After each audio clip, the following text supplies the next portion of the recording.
Okay, great. All right, well, hello all. Welcome to the first webinar of the Fundamentals of Restorative Justice series, hosted by the South Carolina Restorative Justice Initiative, or SCRJI. My name is Aparna Polavarapu, and I am the Executive Director and Founder at SCRJI, as well as an Associate Professor of Law at the University of South Carolina School of Law. SCRJI was formed to respond to the need for alternatives to the existing system of justice. Our mission is to educate and promote dialogue about restorative and transformative justice, and to support the development of restorative approaches in South Carolina. We launched earlier this month and are thrilled with the response we've had so far. On September 10th, we hosted a talk with Lee Goodmark about her book, Decriminalizing Domestic Violence, a Balanced Policy Approach to Intimate Partner Violence. The turnout was incredible, and I'm hearing that it provoked a lot of conversations about the role of the criminal justice system and the importance of developing restorative alternatives in cases of intimate partner violence. So if you missed that and are interested, you can watch a recording on our YouTube page. This webinar series sold out and has a waiting list, which just reveals how much people are ready to have these conversations, to take these next steps, and to find better pathways to justice. So I'd like to give you a breakdown of the attendees. We have participants from around the country and a few from outside the country. The largest representation by far comes from South Carolina, which is no surprise. Many of our attendees are very new to restorative justice. A smaller group of you have much greater familiarity. So I designed this course to be similar to an introductory survey course. For those of you who are more familiar with RJ, there will be some review, but there will also be quite a lot to learn as we delve deeper over these 8 weeks. Now, before I turn this over to Ajane to moderate, I do want to cover a few administrative items. You will see that you are able to chat with panelists only. Chat is being monitored by Torres, who is ensuring that the technology runs smoothly. Other attendees cannot see this chat. Panelists will not be reading this chat. If you have questions, you must post them to the Q&A if you would like the moderator to see it. And the Q&A is, you can access it, it's a little button at the bottom of your Zoom screen. To the South Carolina bar members who are seeking CLE credit, please keep an eye on the chat. You will be prompted every 15 minutes to submit your South Carolina bar number. This is a requirement of the Commission on CLE, which is why we are doing it. Finally, we do plan on sending out surveys at the conclusion of the 8 weeks, but are interested in any additional real-time feedback. So if you have any immediate thoughts at the end of this webinar, we'll be posting a link in the chat where you can send those. And we'll also have that link on the password protected page of the website when we post this recording. With that, I'd like to turn everything over to Dr. Ajane Billingsley as our moderator.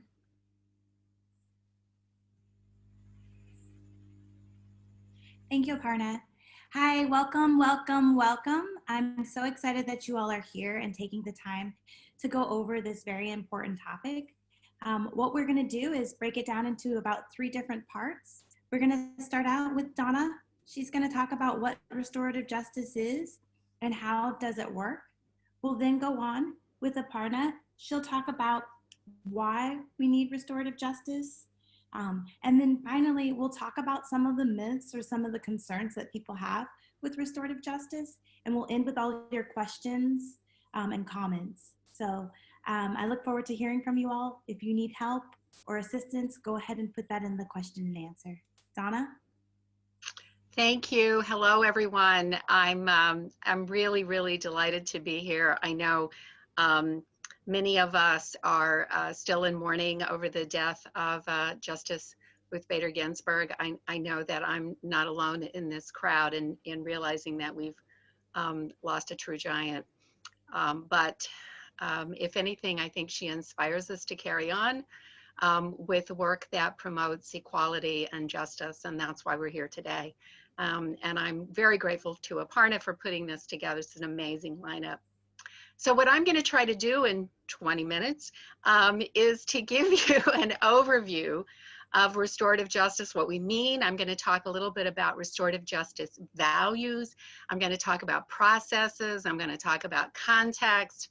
Please remember that after today, you'll have a deep dive over the course of the next 7 sessions, and you'll get a lot more depth than we'll be able to do today, but I think maybe we can provide some framework that'll be useful moving forward. So now I'm going to switch to, here we go. All right. Is it good? All right. Excellent. So there we go. Whoops. All right. So what is restorative justice? Well, one way to think about the restorative justice is that it's a way of life. So Howard Zehr, who is one of the founders, if you will, in some respects of restorative justice, has written an article called 10 Ways to Live Restoratively. And living restoratively includes, for example, taking relationships seriously, being aware of the impact of your actions on other people. And when your actions negatively impact other people, taking responsibility for that and acknowledging and seeking to repair. Treating everyone respectfully, listening deeply and compassionately to others, seeking to understand even when you don't agree, engaging in dialogue with others, even when what is being said is difficult. So schools, for example, who've adopted what sometimes is referred to as an all-school restorative approach to restorative justice, strive to create a culture that promotes these key values. I think a more common understanding of restorative justice is that it's a response to harm. And that's going to be the way in which we talk about restorative justice for much of this week, though I think your last speaker will think about it somewhat differently. So a response to harm, how is a restorative response to harm different than another response, particularly retributive responses? So again, relying on Zehr, restorative justice asks a set of central questions. Who has been harmed? What are their needs? Whose obligation is it to meet those needs? Zehr compares that to what is asked in a retributive system. What rules were broken? Who broke them? And what is the punishment that the person who broke them deserved? Sujata Balaga, who's one of our speakers in a week or two, talks about what this means in terms of her work with survivors. She says when she's speaking with a survivor in preparation for a restorative session, the questions are, how do you define the harm? What do you think you need moving forward? What are your safety concerns? What are your material needs? How are you harmed in all the different ways that you could be harmed financially, spiritually, physically, emotionally? I think can understand in so far that restorative justice is really based in a relational conception of justice. It's concerned not only with the harm and effects of wrongs on individuals, but at all levels. As Jennifer Llewellyn writes, individual, group, community, national, and international, all the ways in which we are connected. Mary Koss, one of the speakers coming up, talks about the harm of sexual assault as having ripple effects on family and friends, not only of the victims who suffered distress over the injury, but of the family and friends of the person who committed the assault, who may also experience shame, anger, and other emotions. So as I've written, restorative justice incorporates not only an expanded understanding of who is harmed by wrongdoing, but also an expanded understanding of who is responsible both for cause and for repair. So the process has not only calls to account the individual who did harm, but it has the potential sometimes to reach and change larger systemic causes of harm. And it has the potential to, at its best, to gather community resources to repair harm and support change and support victims. Another way, the way of saying this perhaps more simply but profoundly, is Sonia Shaw, who's another one of your upcoming speakers, who says restorative justice helps us get to the cause of the cause of the cause. It's the justice aspect, the idea that a wrong has been committed, that distinguishes restorative justice from mediation. Restoration is not a return to the status quo, which may have been grossly unfair and unequal, but rather is an effort to move to a position of equal dignity. So what are the contexts in which you find restorative justice responses to harm? Well, most of what I've talked about thus far would sound in interpersonal harm, and that's certainly the way in which we often think about restorative justice. But it's also a response to institutional harm. So for example, restorative justice processes have been used successfully to bring to account Catholic Church employees who hid and facilitated sexual abuse of children. It can also be a response to large-scale harm. I think most of us think about the Truth and Reconciliation Commission in South Africa, but those kinds of truth commissions have happened in other places as well.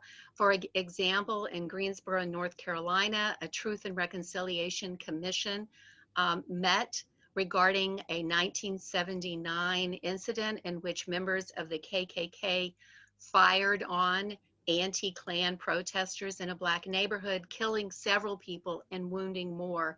These people were, the people who committed this atrocity were not found guilty by the criminal justice system, and many, many years later, the commission investigated the cause, the ramifications, and the reparations and repair that was needed. Donna? Yes. My apologies. Would you mind to switch it to slideshow? Oh, sure. Better? Yes, thank you. Thanks. Okay. And so then what are the context in terms of systems? Well, I think criminal legal system is the one we're most familiar with. But restorative justice is also being used in schools, as I've already mentioned, and also in universities. I'm a member of Campus PRISM, P-R-I-S-M, an organization that researches and promotes restorative campus responses to sexual harm. It's been used in the child welfare context, sometimes called family group decision making. I think Gail Burford is maybe with us today. He and Joan Pennell are leaders in this work that brings together family members to discuss together how best to care for children when child welfare has intervened. It is involved in prison work. As I've already mentioned, in truth commissions, but also in community work. And by community, I mean here to distinguish from processes that are in relationship with or in collaboration with governing institutions. So what kinds of processes do we usually mean when we talk about restorative justice? Well, we usually mean one of these. We're talking about victim-offender dialogue, conferencing, circles, or peacemaking courts. In victim-offender dialogue, probably one of the most well-known, and has certainly been probably the most frequently practiced in the U.S. context, you have someone who has caused harm meets with someone who they harmed, and the conversation, the dialogue is facilitated by a facilitator. Conferencing is different than that in that it brings together the supporters, both of the person who caused harm and the person who was harmed. Some conferencing may bring other people in as well, including professionals. For example, in relevant kinds of treatment roles, if that's what the participants want.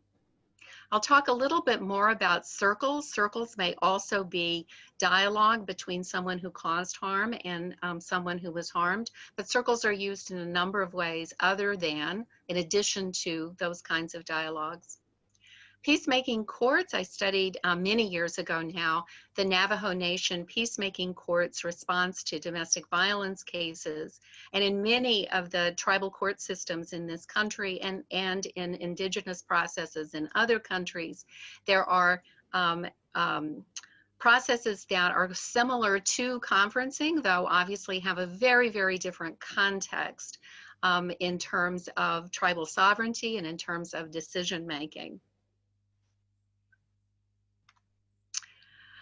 All of these processes have these things in common: to identify with clarity and specificity the harm that occurred.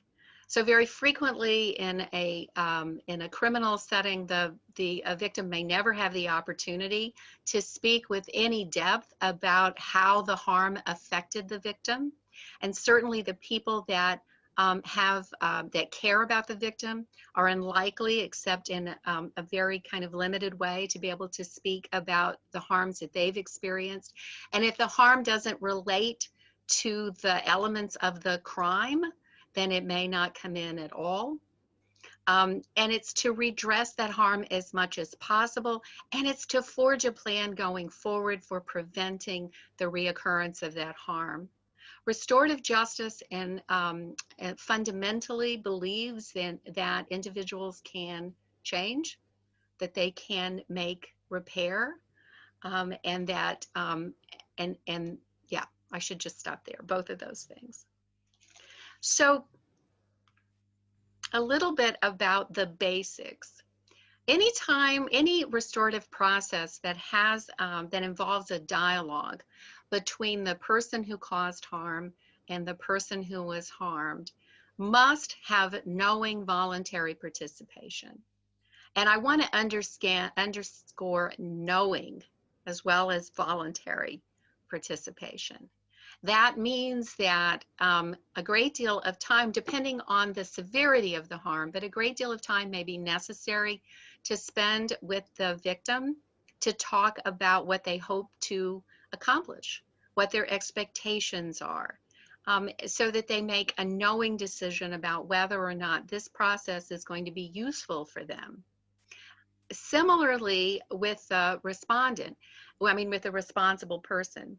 Of course, if this is in conjunction with the criminal system, there may be, depending on how the restorative process is organized, there may be, it may lessen the sentence, there may be other kinds of motivations, but a good restorative justice practitioner is going to meet with that person to determine whether or not they are ready and whether or not they are taking responsibility for their behavior, which leads to the third.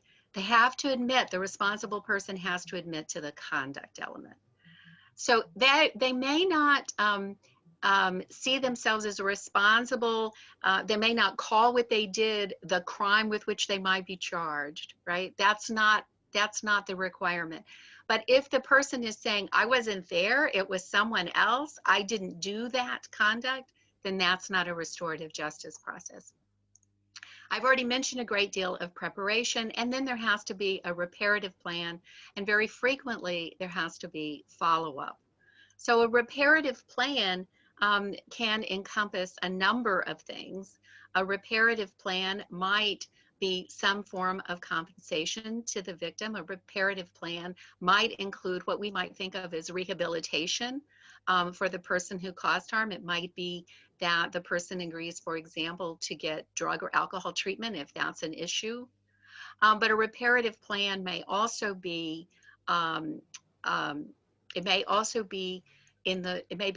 symbolic reparations as well as material. It may be, and it can also be changes in actions that make changes in the culture or the context that supported the violence. So for example, for those of you who watched the documentary, Another Justice, you see that part of the reparative plan for the young man who killed his girlfriend was to do the kind of work he's doing in prison, and to do the kind of work reaching outside of prison to talk about anger, and to talk about violence, and to talk about his own work. That would be part of a reparative plan as well.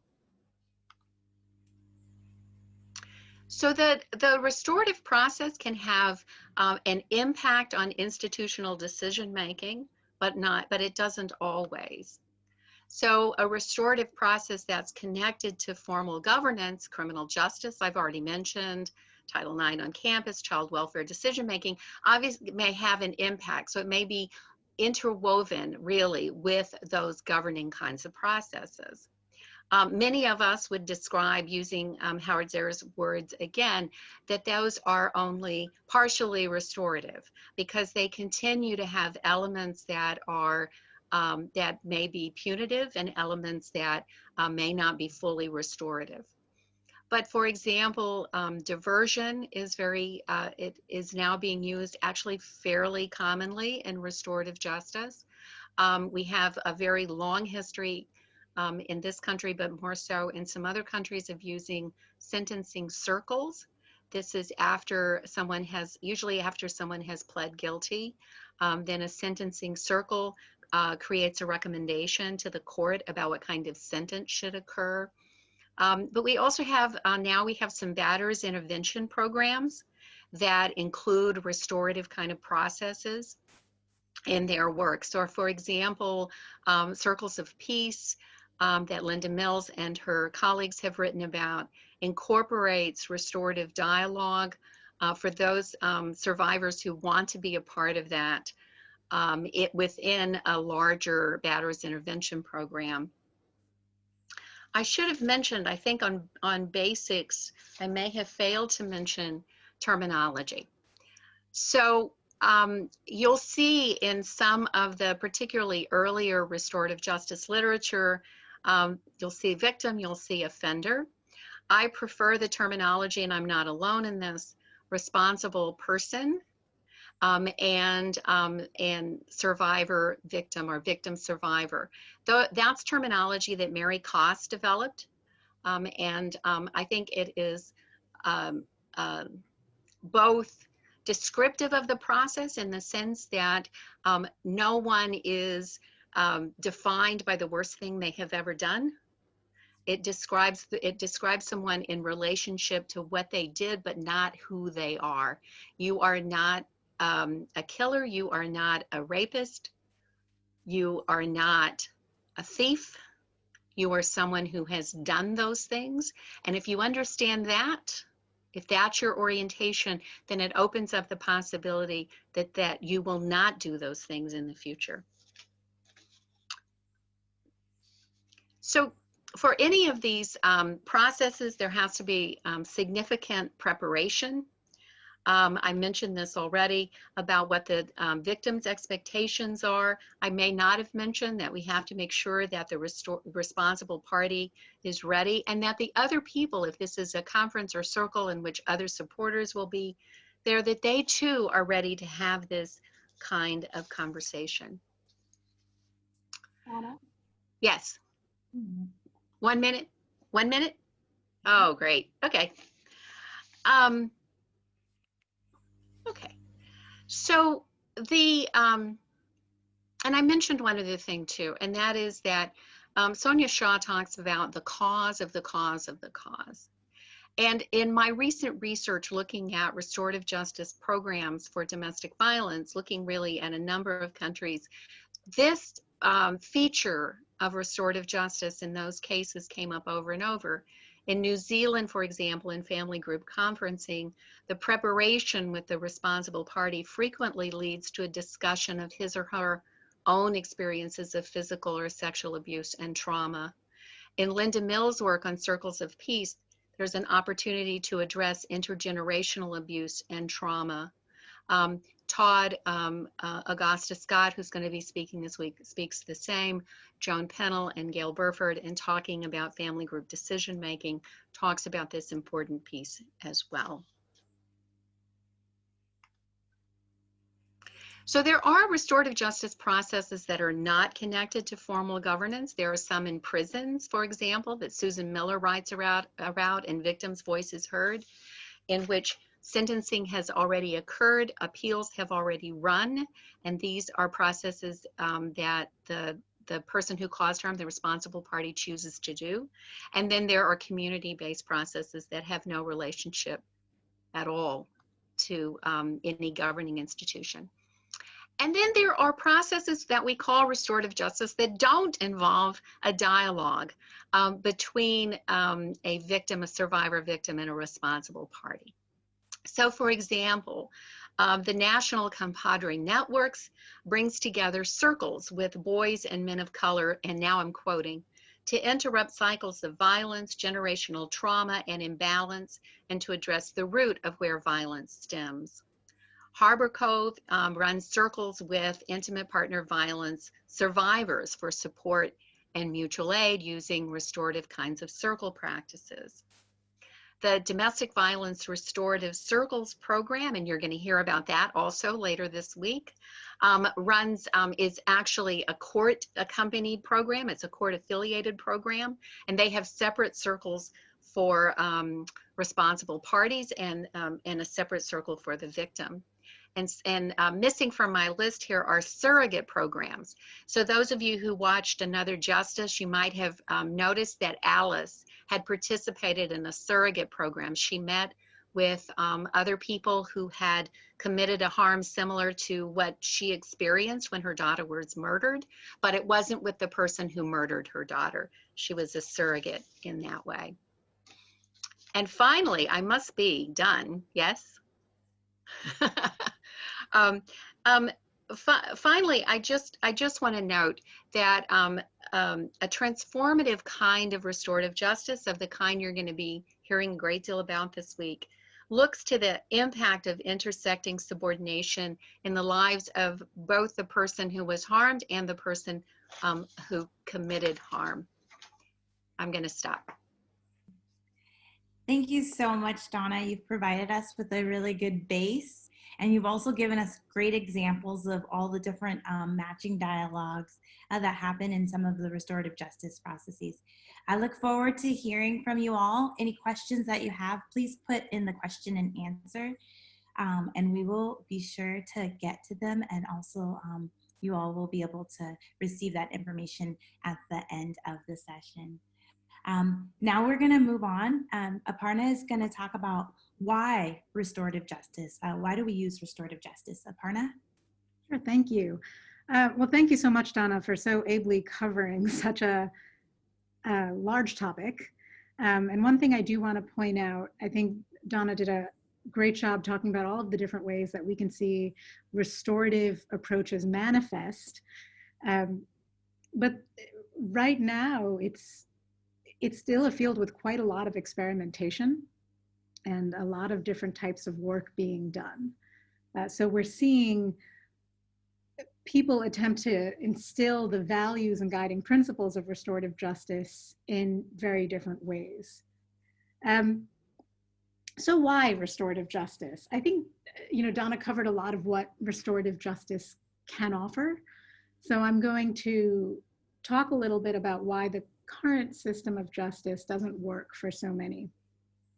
So for many communities, the justice system is not a safe space. And I can't cover everyone who feels this way, but a lot of these communities include certain communities of color, many Black communities for sure, Native American communities, LGBTQIA, the disability community, immigrants, especially immigrants of color, documented or undocumented, and communities living in poverty.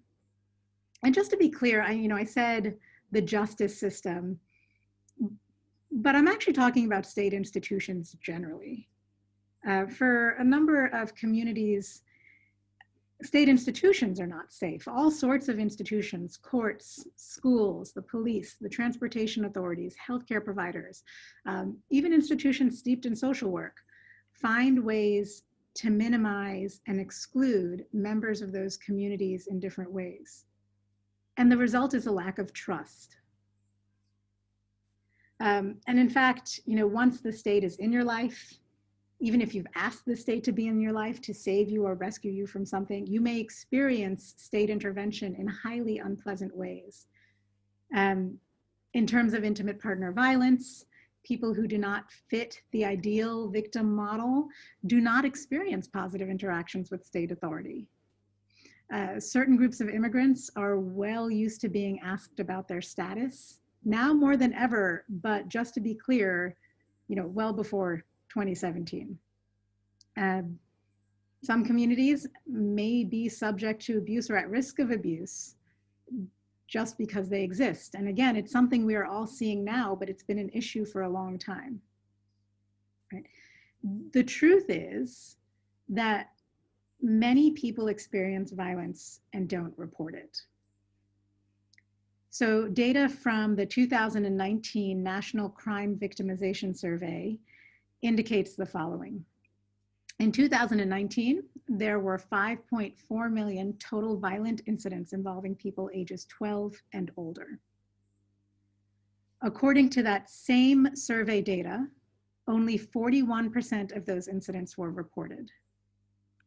And just to be clear, this is crime that is characterized as violent. I'm not talking about property crimes where reporting is even lower. In addition, from 2015 to 2019, the rate of unreported violent crime increased. Okay, and also, as Danielle Sered points out in a report that I will make available later, these data likely underestimate the real degree of non-reporting. The survey only reaches people who already have contact points that are accessible by the government. And many, through choice or circumstance, are not accessing those contact points and they're not being heard, right, by this government survey. In addition, some people are so used to being minimized that they don't even think to characterize what they've experienced as a reportable harm. They may understand it as a harm, but not one that they would reach out to the state for support on. Walking through the justice system can be extraordinarily traumatic. People who have suffered may find the criminal justice system very unsatisfying. I'm going to go through this quickly because Donna touched on some of these points.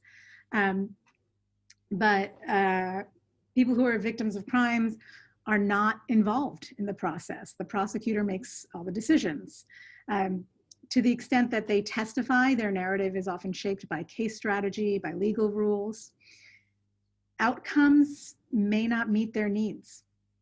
So we've largely been talking about the criminal justice system, but even in civil justice, this is the case.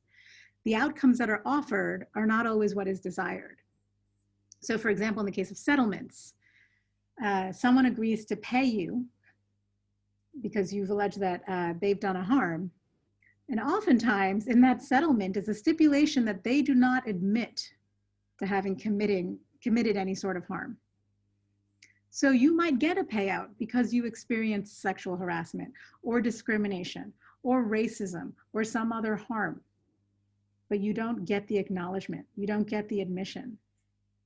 And we operate in a system that behaves as though that compensation is a suitable proxy, but for so many people, that acknowledgement, that admission is really, really important. And that's what a lot of organizations who work and people who work in restorative and transformative justice can tell you about the people that they work with. That admission, that acknowledgement is a significant part of the process for the people who've experienced harm. The system of incarceration, going back to criminal justice, uses harm to punish harm. Right? There's limited to no focus on rehabilitation. In fact, you may come out of the system more likely to commit harm. by interrupting the ability of people to find adequate employment, housing, access to certain educational opportunities. The system contributes to poverty, lack of education, lack of opportunities, all of which have been shown to contribute to violence and have made communities more vulnerable to violence if we're looking at this from a community perspective. White supremacy is known to be a problem in prisons, right? The Aryan Brotherhood is a well-known prison gang. So, I mean, it's interesting that the thought is for acts of racism or racial violence, we might imprison someone where they come out now with gang ties, and perhaps even more steeped in this ideology than before. An important point that I think is often ignored in this conversation, there are people who want restorative justice. This isn't thrust upon them. They seek it out, right? And for some reason that always gets lost in this conversation. We start talking about things like jail versus other outcomes, what works better for society. And we ignore the fact that so many people prefer restorative justice. And I'm gonna, just to be clear, I'm about to read from a document. These are not my own words. So in a national survey published by the Alliance for Safety and Justice, right, the data shows that by a margin of 15-1, victims prefer increased investments in school and education over more investments in prisons and jail. By a margin of 10-1, victims prefer increased investments in job creation over more investments in prisons and jails. By a margin of 7-1, victims prefer increased investments in mental health treatment over more investments in prisons and jails. And by a margin of nearly 3-1, victims believe that prison makes people more likely to commit crimes than rehabilitate them. By a margin of 7-1, victims prefer increased investments in crime prevention and programs for at-risk youth over more investments in prisons and jail.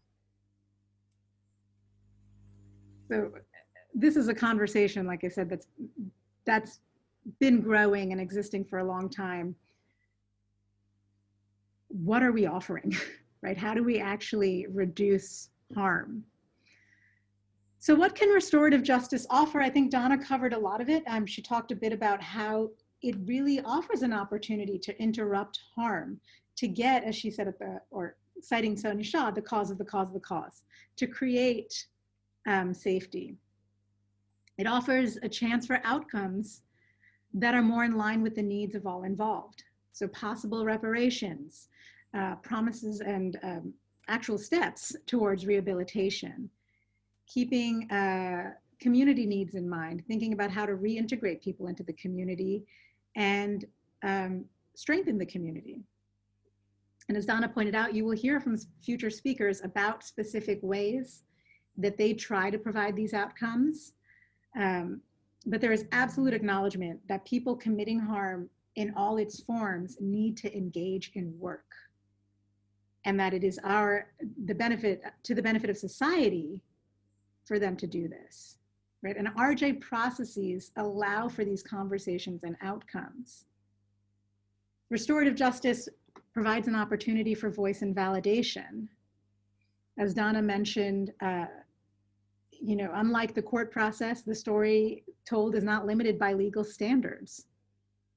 Parties get to speak and explore their stories and share their entire narrative. Outcomes, as Donna pointed out, require that the person who committed the harm acknowledged what they have done, explained why it was harmful, and make an agreement to change. So I'm mindful of time, so I just want to make a key distinction here. Both Donna and I at times have talked about sort of some of the larger drivers of violence and harm, or implied of their existence. Now, restorative justice practices respond to specific and discrete harms. So restorative justice can get at the drivers of harm, and can make larger societal change happen sort of one harm at a time or one process at a time, right? Changing people step by step. Transformative justice, which you'll hear about later in the series, starting with Mimi Kim, expands the focus to also include transforming the structures that facilitated and perpetuate the commission of harm and inequality. So work in transformative justice does focus on accountability the way we've described, but it also would focus on trying to alter community attitudes, economic justice to try to address poverty, inequality, education, among other things. So it's got sort of a more societal view, although it does take into account community accountability and does try to incorporate accountability measures as well. And I just wanted to make sure that that distinction comes across. So I'm going to stop here just to allow us to continue our conversation. All right. Well, Aparna, thank you so much for sharing all of that information. I think it's really important that everyone understands the harms and the limits to the current criminal and civil responses, and also just letting everyone know how important it is, how people and communities are actually wanting to have alternative ways to resolve and address their concerns and issues that are impacting their community. Of course, we all have lots of questions, and there's lots of misconceptions or concerns about restorative justice or any other alternatives that we haven't heard before.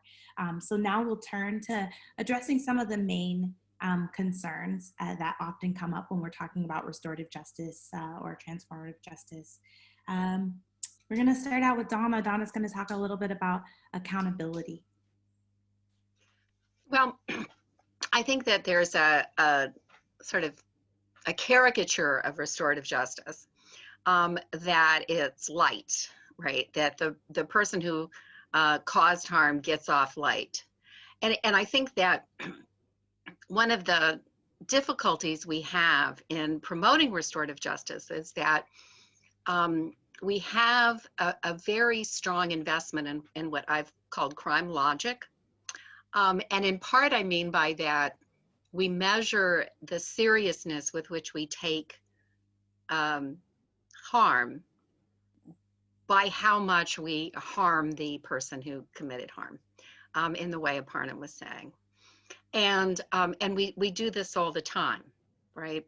So when Brock Turner received what a very light sentence, comparatively speaking, for attempted sexual assault, the outcry was that it diminished the victim. And I think in that context it did. But not because of the sentence, but rather because the process didn't give the victim any voice. And there was no, perhaps no opportunity, but certainly nothing from the defendant that took account of what he had done. In fact, restorative justice is usually described by participants as being really tough. It's very, very difficult to sit down across from the person you harmed and the person who has seen what that harm has done, and to take responsibility for it in a very deep way, not a simplistic way, but a very deep way, and to really commit yourself to doing what you can to change that circumstance. So that's what I wanted to say about accountability. And I could say more, but in the interest of time, I think I'll pass the torch.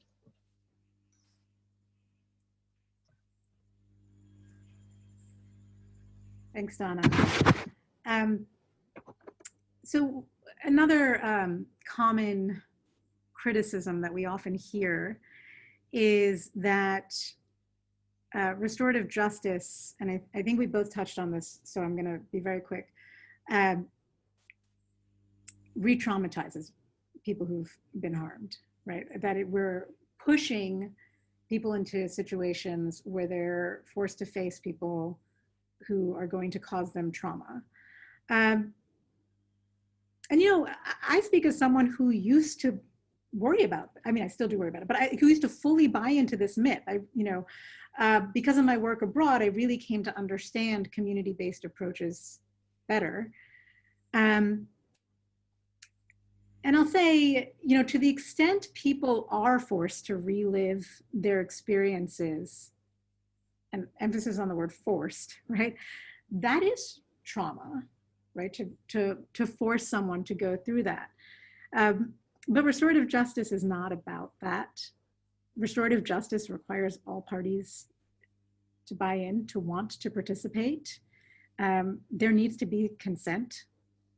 The outcomes don't require people to go back to the situation they were in if it was a harmful situation. In this way, maybe the word restore is not the right word. So, for example, in the context of intimate partner violence, I have seen many conferencing outcomes that do not involve people resuming the relationship at all, right? It's done. I have also seen outcomes that may involve the parties resuming a relationship, but not the same one that they had before. And it, you know, that doesn't necessarily mean it was an intimate relationship, but for whatever reason, they need to stay in each other's lives to a degree. But some change has been agreed to, right? It's not going back to the way things were. And the continuation of this outcome, of course, depends on certain agreements being met. And I want to just reinforce what Donna said about the fact that that follow-up is a part of the process. Restorative justice also requires a great deal of prep, a great deal of prep. I think that prep work is the most intensive part of the process. If you were interested in this, I highly recommend you ask some of our future speakers about the different ways that they prep. But there needs to be meetings with all the parties. The facilitator needs to explain exactly what is going to happen. They need to prepare the parties, and they also need to take time to understand the parties and understand their needs. So, and again, all of this goes towards making sure that this is a process that works for everybody and does not cause additional harm. Now, I wouldn't be a lawyer if I didn't have a caveat. So I want to make sure I'm not over romanticizing this process. It's not always perfect, right? It can sometimes go wrong, especially if the wrong people are facilitating. Anyone who wants to be a facilitator needs adequate training. They need a level of commitment, not just to the process, but to the people in the process. And being a good facilitator requires constant work and revisiting your own biases. This is not a simple proposition. I also want to address this notion that I've come across. I don't know, Donna, I think we've had conversations where you've mentioned you've come across it too, where people assume that restorative justice just kind of appeared out of nowhere, like it just miraculously showed up one day. And that's not the case. Advocates like Zaire, who Donna mentioned, have been talking about restorative justice for decades, actually before I was born. You know, but Western restorative justice theory and practice draws inspiration from indigenous and global roots. And this is actually the subject of my current research. Donna mentioned the Navajo peace circles, but there are other forms of tribal justice as well. Traditional forms of justice in other countries also have restorative elements. So in Uganda, for example, multiple tribes have traditional justice practices that involve the coming together of the parties to a harm, as well as the community leaders, right? In a form of sometimes a conference, sometimes it's bigger, sometimes it's before a tribal council, sometimes it looks more like a circle, to talk about it and to really have this open narrative discussion about what happened. Sometimes a symbolic step is taken to acknowledge the harm, and there is an agreement at the end of it. What is it going to take to repair this harm, to integrate this person back into the community, to make us all whole again? Modern African philosophers have argued that the rebuilding of community and relationships is an important aspect of African philosophies of justice, and that this is drawn from their cultural roots, right? So it continues to be something that they're thinking about today, right? And it comes from decades ago. So it's an idea that has really existed in a lot of communities. And it's important to understand that we're not pushing back against something that is the default or that has always existed everywhere, right?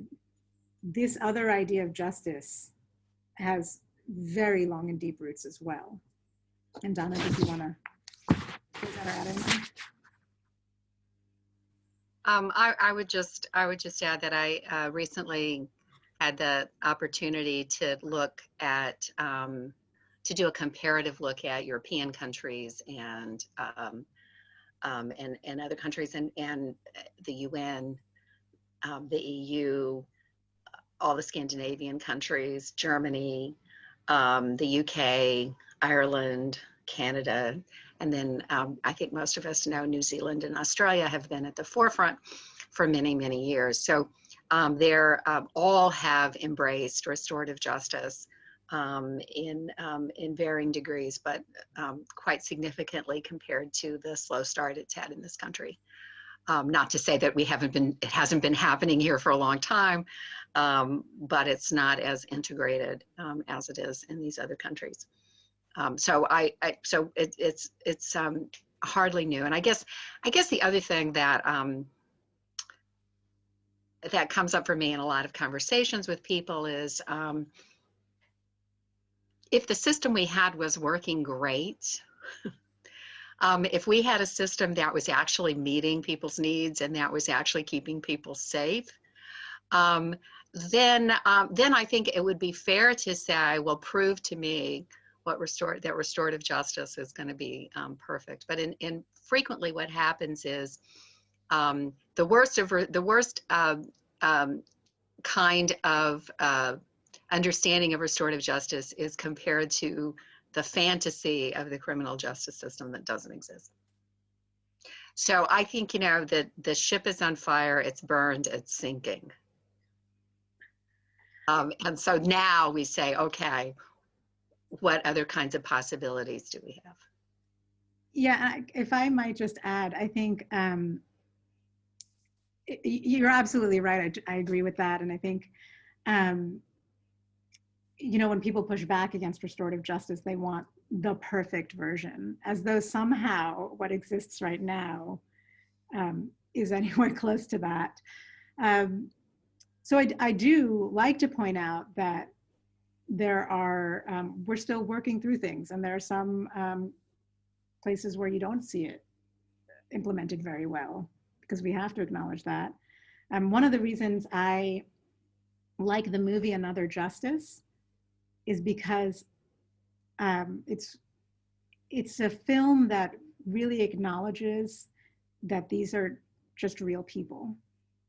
I think that there's this tendency to frame people who facilitate restorative justice or who agree to restorative justice as these really saintly people, like beatific people, unreachable, right? Because they're just they've got a halo around them. And I don't think that's true at all, right? Just regular people can engage in restorative justice.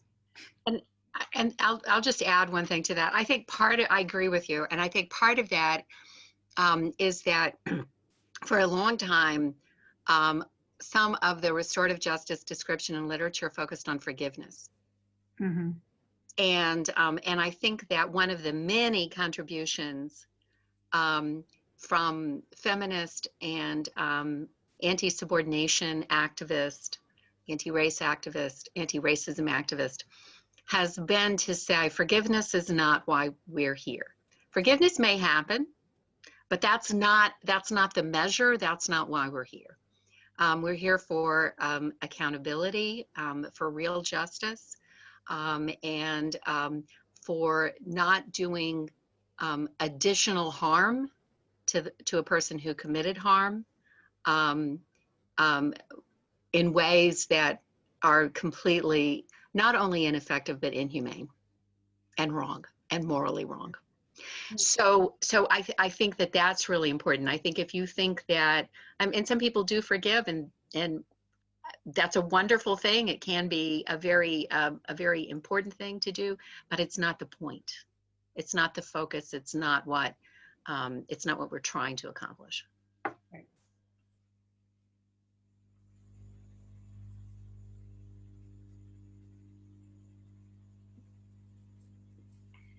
Thank you so much for going over some of the myths and questions that people have, especially when you're first starting to get into restorative justice and trying to, timer, trying to understand, with all the questions and all the different ways that there are out there. So what we're going to do now is we're going to turn it over to everyone. There's a couple of questions that are here that I think work really well with what you all have just gone over. And then I'll add a couple of my own questions because I think that there's some things that I'd like for you all to just get into a little bit more. But continue to go ahead and put your questions in the Q&A, and as they come up, I will go ahead and put them out there.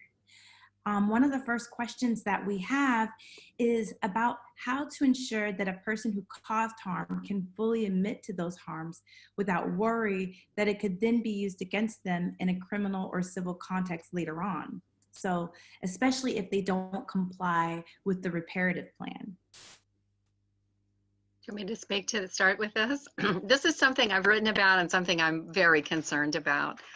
And I think it's an issue. So there are several ways in which programs address this question, just to make sure that particularly the non-lawyers in the room understand the question. The question is, if someone makes a statement that admits their, potentially admits their criminal liability, then normally that statement could be admitted against them as evidence were they to later be tried or to be sued, right? And so the way that restorative justice programs deal with this is several. One, if they're taking referrals from the criminal justice system, they may have a memorandum of understanding with the prosecutor. And so the prosecutor who's referring those cases says, I will not use any evidence that comes from the process, and that means the preparation, everything, including meetings. I won't use any evidence in any subsequent case against anyone. And so that provides some protection on the criminal side. Some states have, they have restorative justice statutes that do provide some kinds of protection for those statements, but they tend to be rather limited. But there are some statutory protections. In some states, the laws on protecting statements made in mediation, though I think RJ is different than mediation, but they might apply and might provide some protection. On the criminal side, sometimes having a restorative process that's part of a plea bargain agreement can also provide protection. And on the civil side, having a restorative process that has a connection to settlement also might provide protection. So there are these various ways, and to cobble it together, Sujata, who until very recently was the director of Impact Justice, has done the most marvelous job of cobbling all those things together of anyone I've seen in practice. But it's a real concern. It's a real concern, by the way, in other kinds of settings. So for example, in the Title IX adjudications that happen on campus, as far as I'm aware, and I have now talked to many campus administrators, no one is warning those participants that their statements are not privileged. That statements that they make could be admissible in a subsequent hearing where they subpoenaed. So just to be clear, they have protections in the sense that they may have confidentiality agreements, but that doesn't prevent a court from reaching and subpoenaing someone and forcing them to testify to what they heard. And that's what we're worried about. On the campus setting, there might be some other privileges. If the person who was speaking with them was a therapist, a licensed therapist, then state law might provide some privilege, might make those statements not admissible. But it's a very serious issue, and responsible programs are thinking really hard about it.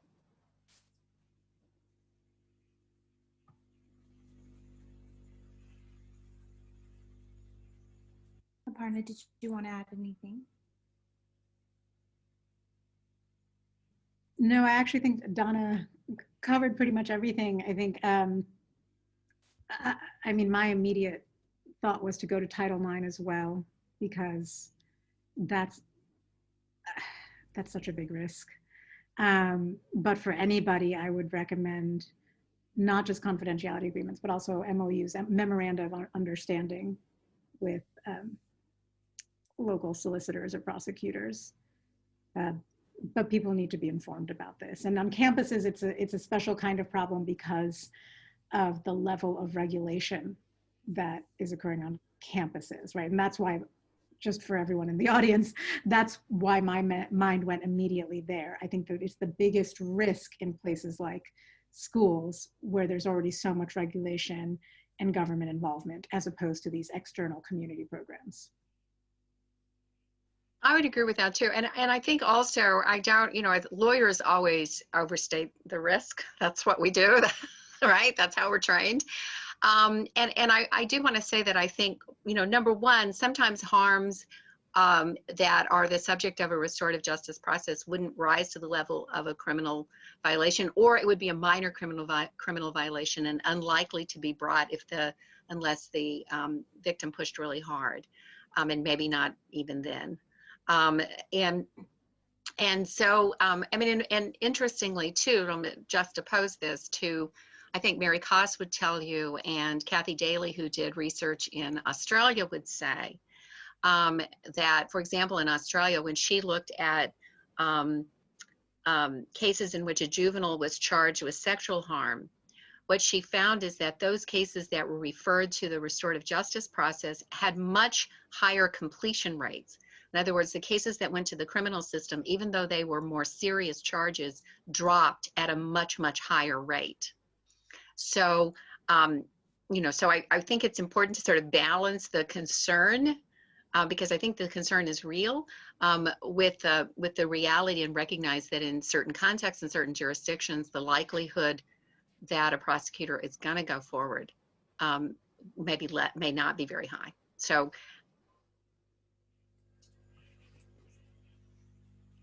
Right. So I think, it's really good to be able to talk about these different contexts, not just individual cases, but what goes on college campuses. And there's actually quite a few questions that are related to orienting oneself and using restorative justice in those contexts. So one of the questions asks about potential harm.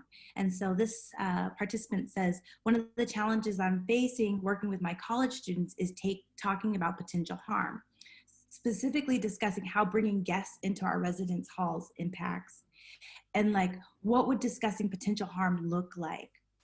And what about it in regards to different beliefs about what the harm may be?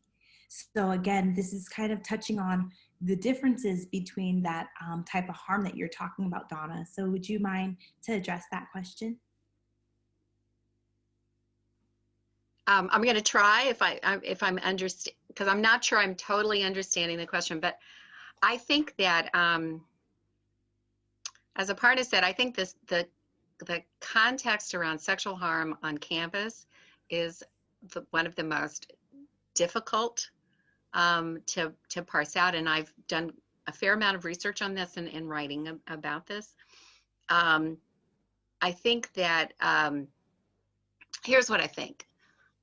I think that there are circumstances, there are many circumstances in which the responsible person,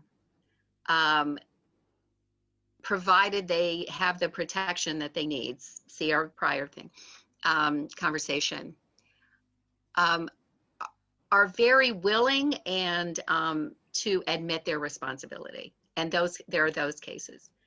there are other cases in which, perhaps because of alcohol, mostly alcohol, but sometimes drug use, or because of complete lack of sexual education and the ways in which gender is constructed, and youth, in which you have people that have no recognition that they committed a harm. And I think that, which I think is a different group, not a different group, but a different context, maybe the same group, different context. And I think in those, what I would hope for is a process, if both parties wanted it, where that person could be educated about the harm that occurred, and where you could have an open conversation that wasn't about, that again wasn't intended to be punitive or about blame, but was intended to be about taking responsibility.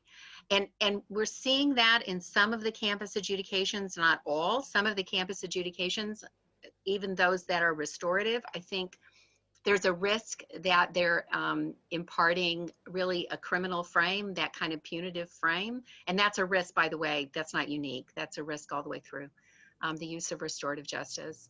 But there are some processes that are allowing for a more whole kind of conversation.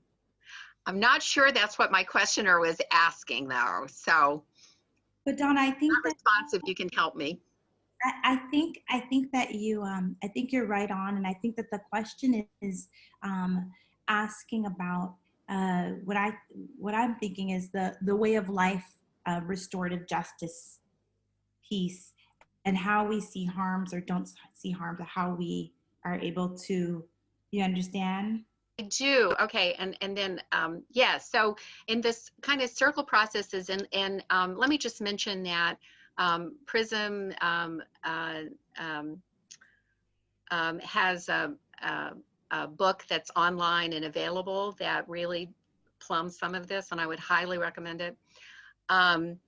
But yes, so circles would, through a series of thoughtful questions, would try to unearth those disagreements and those differences, so that people have the ability to talk to each other, and so that someone can say, well, here's what happened, if they want to, here's what happened to me, and here's how it felt. And this is why I think it was harmful. This is what happened, right? And so it's a relational kind of process in that way, in that people are sharing their experiences to the extent that they're comfortable, and they're responding typically to a series of questions that that are carefully crafted by a facilitator to try to encourage that kind of dialogue. Aparna, do you want to add to that? Okay, sorry, I couldn't unmute. I think you covered most of it, and I'm also cognizant of time, so I think we should move to the other questions. Absolutely. We have a couple of questions about a different community, and that's actually the community of family members, and being able to have kind of conversations about restorative justice or transformative justice. And where do you find the opportunities, or how do you bring that information to those groups of people? I mean, I think this is a very context-specific answer, but restorative approaches, we've been talking about them a lot, about them in the context of how to respond after an immediate harm is committed. But as Donna mentioned, circles are also an important restorative process. I think restorative approaches can be implemented in a lot of different aspects of life. There is an entire restorative school, actually, that exists in, oh boy, I don't want to say Milwaukee. And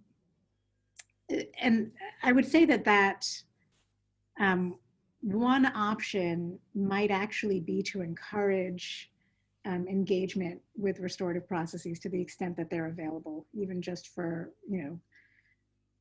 a regular circle process, weekly or whatnot. To the extent that they're not available,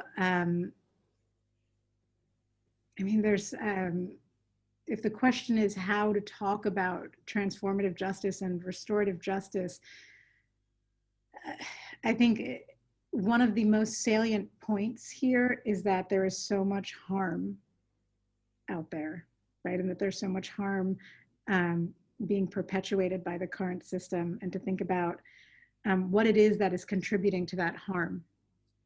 And if we really want to engage in different forms of harm reduction, we need to be open to other ideas, because, to borrow Donna's terms, right, the ship is on fire. And I would begin with that. That being said, this is a little bit of a difficult question to answer, not knowing specifically who I'm talking to.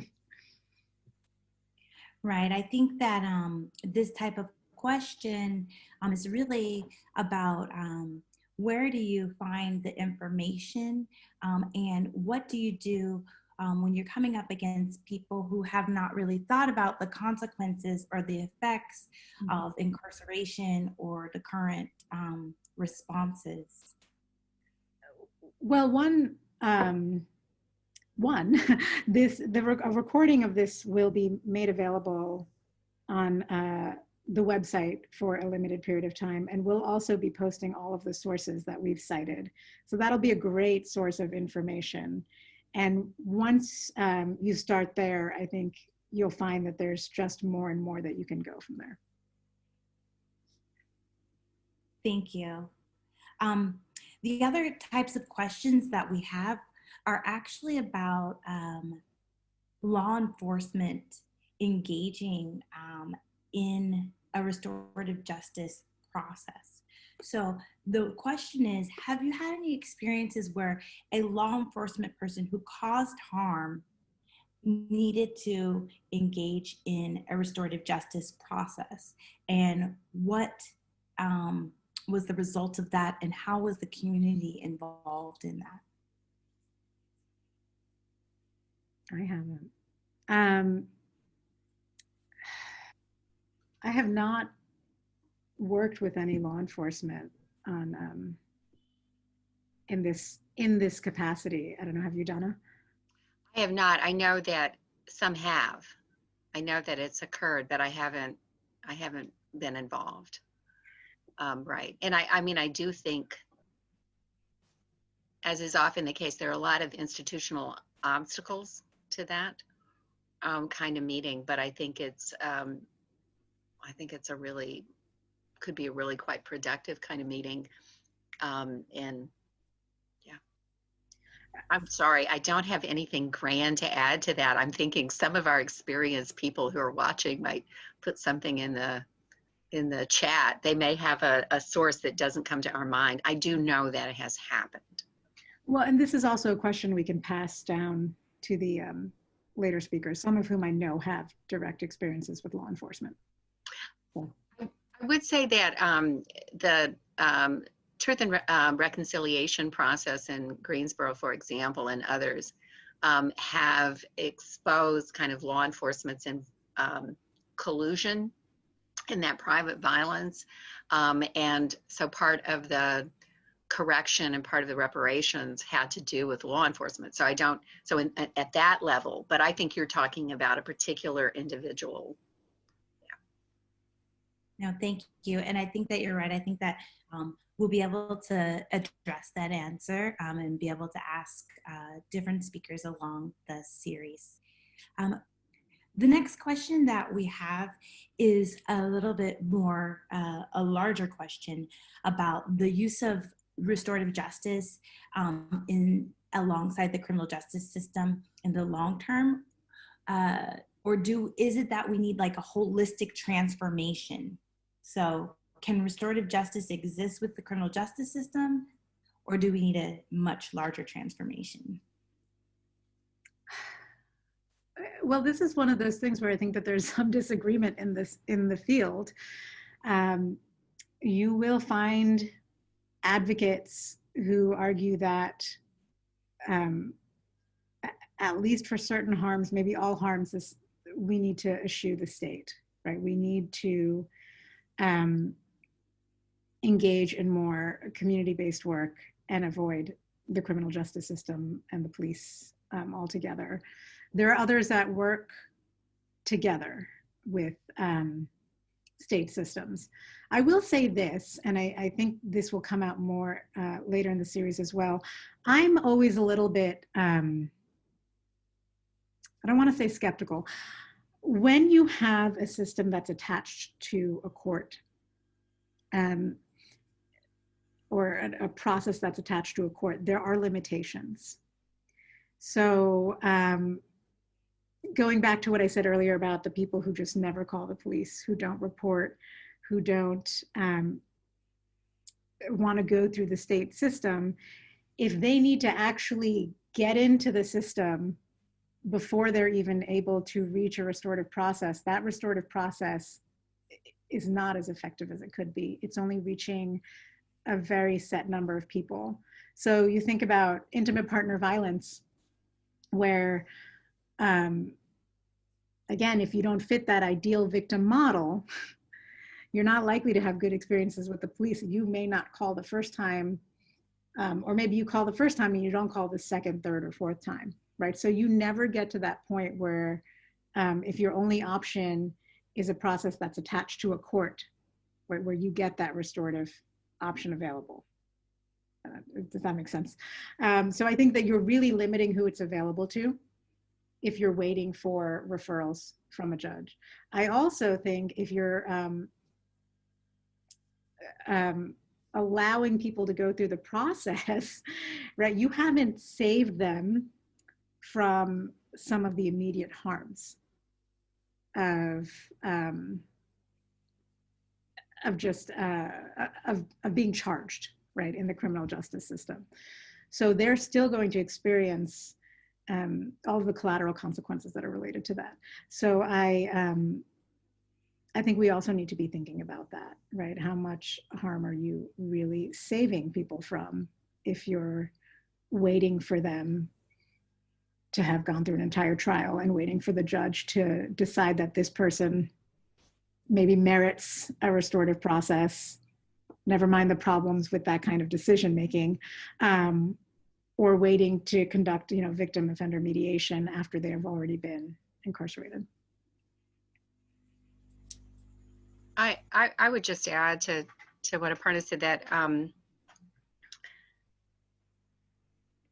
I guess I think about this coming in different kinds of different pathways, and each having its own set of real problems, and each having some possibilities. So I completely agree that the number one, having processes that are only accessible to the people who have been pushed through the criminal system is the worst, the absolute worst, right?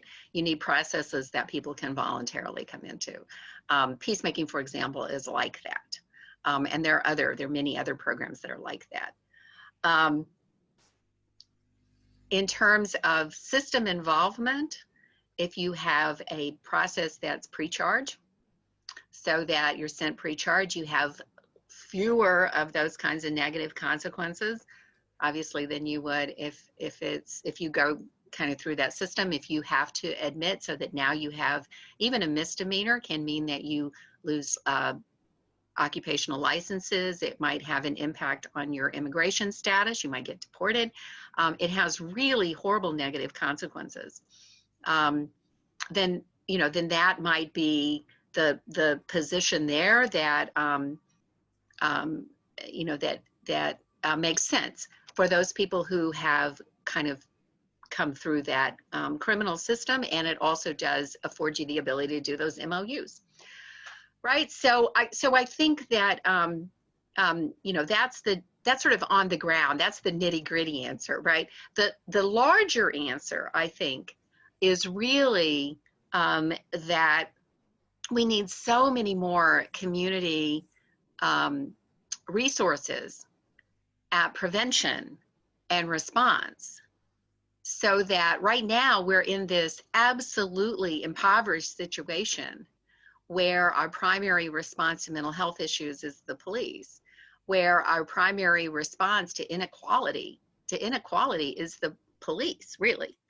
And so really, I think of restorative justice as one piece of a much bigger picture of really saying, no, what we need to look to the structural inequalities that create and maintain violence, and we need to dismantle those. So we need a lot more support. And we know, for example, the research is really clear, could not be more clear, that that not having enough financial resources and experiencing financial strain has a strong correlation with increases in male on female domestic violence. I mean, it just couldn't be more clear. And so I think that restorative justice deals with some of this, but I think that it's part of a much bigger picture of really strong systemic change about what police do and what they don't do, and strengthening all the other parts of our civil society that have withered on the vine. Thank you very much. You know, there's some questions that actually go back to risks of RJ. So I just want us to cover this one because I think that it's a super helpful one. This question is, could you talk a bit about when restorative justice conferencing or other RJ processes might be risky or cautioned against? Or what have you seen about why an RJ process has gone awry and caused harm, and what to do in this situation after the fact? Aparna?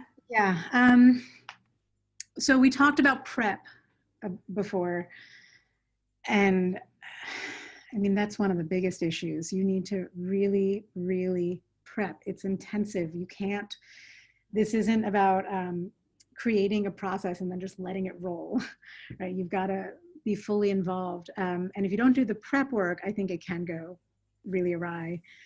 I would say, you know, you don't engage in processes where the parties, I mean, this is part of doing prep, are not ready for it. Right? When you're doing the prep and you're explaining what's going to happen, I mean, the people who've committed harm have to be ready to talk about it. And they understand what they're going to be doing. The people who've experienced it have to be ready to hear from that person. Something else that I think is important to address is that sometimes I've also seen it go awry when something that's not RJ, it's like a poor ghost of it, has been implemented in certain communities. And this is especially true in communities where inequality is just the prevalent attitude in that community. I think that that's a significant problem. To me, that's a huge risk. And that's why, you know, those that work in transformative justice are also heavily focused on shifting community attitudes, working in all of those additional spaces that I mentioned before, that Donna just mentioned, to try to transform the community. I have seen conferences that are just not conferences, right? Where it's a cursory mediation. And that's not restorative justice. You can say that, you can make it look like restorative justice to the untrained eye because you've got the right people at the table, but we're not engaging in the accountability step, right? We're not acknowledging the harm that was committed. And that ends very badly often. So there's a lot. I mean, to avoid it, I think the overall question was, how do we avoid it? How do we create justice after the fact? I think avoiding it is ensuring that when people are talking about restorative justice, and this, I mean, I see lawmakers now talking about it and slapping that label on things, that we hold them to account, right? That restorative justice has certain requirements, that we promote the training that it takes, that we talk about it openly, right? And have lots and lots of conversation about what's working and what's not, and what we need to do to change, but also reconsider our investments as a society. And these are, I think I didn't answer the question in terms of the discrete, what do we do for that specific person? Again, I think that's maybe context specific, but I think to the extent that we really want to minimize the harm that might be committed in the name of restorative justice, this is the way we have to do it. Thank you so much. We are out of time. We just have 1 minute left, and I just want to thank you all so much for being here. Donna, thank you for sharing, and Aparna, thank you for kicking this off. This is a work in progress. Restorative justice, right? It is something that we keep building on and getting better and better at. And it's just great to have these opportunities to introduce folks to it, and to also be able to really get at the types of questions and concerns that folks have with it. The questions that you all have, you can continue to put them in the question and answer section. They will be documented and then addressed either through sharing of the materials or at your next webinar session. So I just want to thank you. And if there's anything you want to add, Aparna, it's back to you. Well, I'll just say thank you to everybody. I'm sorry we didn't get to all of your questions, but hopefully this is the start of a long conversation. We will be posting a link to this video recording on the website, as I've said before. It will expire after about 4 weeks, which I think should give everyone enough time to watch it. And Donna and I are also going to gather the materials that we've cited and referenced, and I'm going to post that on the website as well, so that any of you are able to access them. And please keep your questions in mind. Some of them will be relevant again in our future conversations. So thank you. Thank you so much. This has really been a pleasure, and I want to say a special thank you to my Florida friends. Thank you for coming. All right, thank you all.